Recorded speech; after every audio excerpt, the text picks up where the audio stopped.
ایک شخص نے حضور سے کہا کہ حضور مجھے کوئی وصیت کیجئے۔ حضور نے اسے ارشاد فرمایا کہ تو غصہ نہ کیا کر۔ اس نے پھر کہا مجھے وصیت کیجئے، تو آقا کریم نے پھر فرمایا غصہ نہ کیجئے۔ اس نے پھر کہا، یہ بات ایک بار نہیں، اس نے کئی بار حضور سے پوچھی۔ وہ کوئی اور وصیت طلب کرنا چاہ رہا تھا کہ یہ تو ٹھیک ہے، کچھ اور وصیت بھی کیجئے۔ اس سے ایک تو اس شخص کی ذاتی صورتحال ایسی ہوگی، اور دوسری یہ ہے کہ اس نصیحت کی اہمیت کے پیش نظر کہ غصہ جب انسان کو آتا ہے تو وہ مغلوب ہو جاتا ہے اور بہت غلط فیصلے کر بیٹھتا ہے۔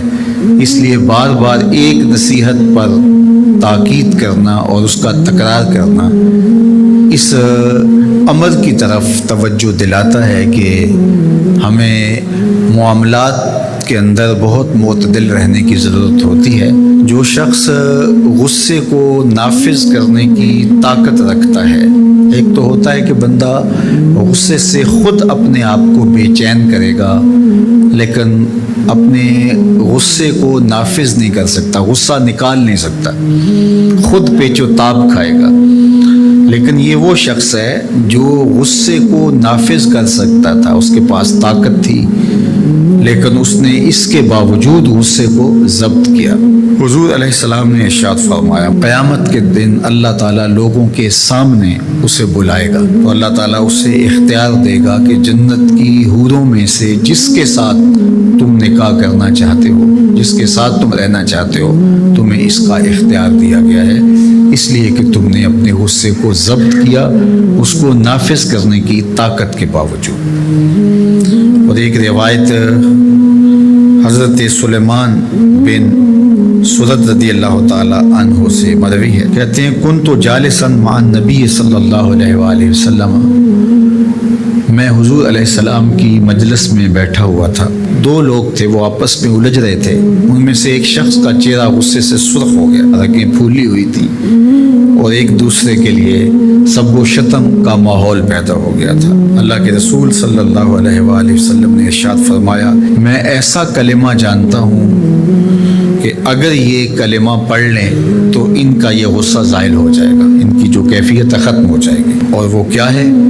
اعوذ باللہ من الشیطان الرجیم۔ یہ پڑھ لیں تو جو ان کے اندر ہے وہ چلا جائے گا۔ تو لوگوں نے اس شخص کو کہا جس کی رگیں پھولی ہوئی تھی اور غصے سے اس کا چہرہ سرخ ہوا جا رہا تھا کہ تعوذ پڑھو، اعوذ باللہ من الشیطان الرجیم پڑھو۔ اور یہ اللہ تعالیٰ نے قرآن مجید میں ارشاد فرمایا ہے کہ جب غصے سے انسان بے قابو ہو جائے تو اس کو چاہیے کہ وہ اپنے غصے سے باہر نکلنے کے لیے تعوذ پڑھے۔ ایک روایت میں ہے اللہ کے محبوب نے ارشاد فرمایا، تم میں سے اگر کوئی شخص غصے میں آئے تو وہ خاموش ہو جائے، تو خاموشی سے غصے کا لیول نیچے آنا شروع ہو جائے گا۔ اور ایک روایت میں ارشاد فرمایا، جب تم میں سے کوئی شخص غصے میں ہو تو وہ کھڑا ہوا ہو تو وہ بیٹھ جائے، اور اگر اس کا غصہ اس سے زائل ہو گیا تو ٹھیک، ورنہ لیٹ جائے۔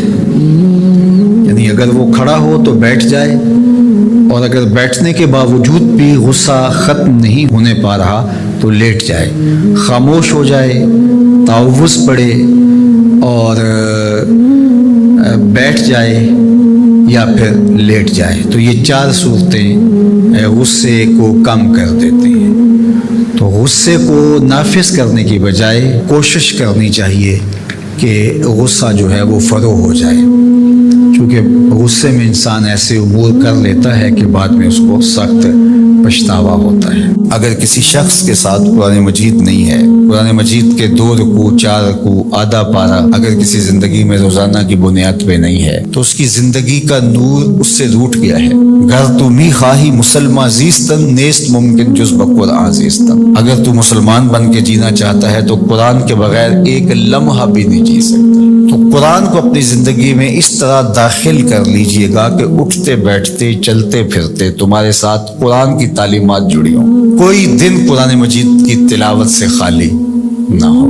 ہمیں اس کی ترغیب دی گئی ہے، اور یہ خوش بختی کی علامت ہے کہ تمہارے ساتھ قرآن ہو۔ فرمایا گیا کہ وہ سینہ ایک قبرستان کی طرح ہے جس میں قرآن نہیں ہے۔ تو ایک تو قرآن مجید کی کچھ صورتوں کو باقاعدہ یاد کر کے اپنے سینوں میں نقش کرنا چاہیے، جس طرح سورۃ الملک ہے قرآن مجید کی دوسری صورتیں، اگر اس کے علاوہ بھی آخری پارہ جو ہے اگر سب یاد ہو جائے تو کم از کم آدھا پارہ آخری یاد کر لیں۔ سورہ الواقعہ ہے، سورہ یاسین قلب القرآن کہا گیا ہے، ایک مرتبہ سورہ یاسین پڑھنے سے 10 مرتبہ قرآن پڑھنے کا ثواب ملتا ہے، اور جو شخص اپنے دن کا آغاز سورہ یاسین سے کرتا ہے سارا دن وہ اللہ کی امان میں رہتا ہے۔ سورہ حشر کی آخری 3 آیات پڑھنے کی تلقین کی گئی ہے شام سویرے، جو شخص صبح کو پڑھ لیتا ہے سارا دن امان میں رہتا ہے، اور اگر وہ فوت ہو جائے تو زمرہ شہداء میں لکھا جائے گا، اور جو شام کو پڑھ لے ساری رات اللہ کی امان میں رہتا ہے، فرشتے دعائیں کرتے رہتے ہیں،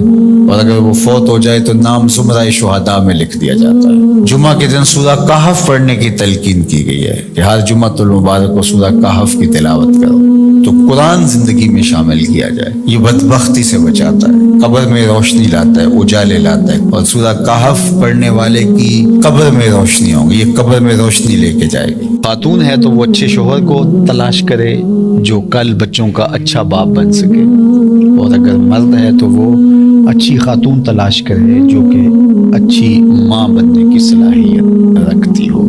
اگر معاشرے میں ڈیمانڈ ہی ہوگی تو پھر یہ صلاحیتیں لوگ اپنے اندر پیدا بھی کریں گے۔ جب رشتوں کی ڈیمانڈ یہ نہیں رہے گی، ظاہری چمک دمک اور مال و دولت اور یہ ساری چیزیں ہوں گی تو پھر ظاہر ہے اس کی طرف دوڑ لگ جائے گی، اور جب اوصاف حمیدہ اور اچھی عادات، دینداری اور یہ چیزیں عورت کے لیے معیار قرار پائیں گی تو پھر رجحان فطری طور پہ ادھر ہو جائے گا۔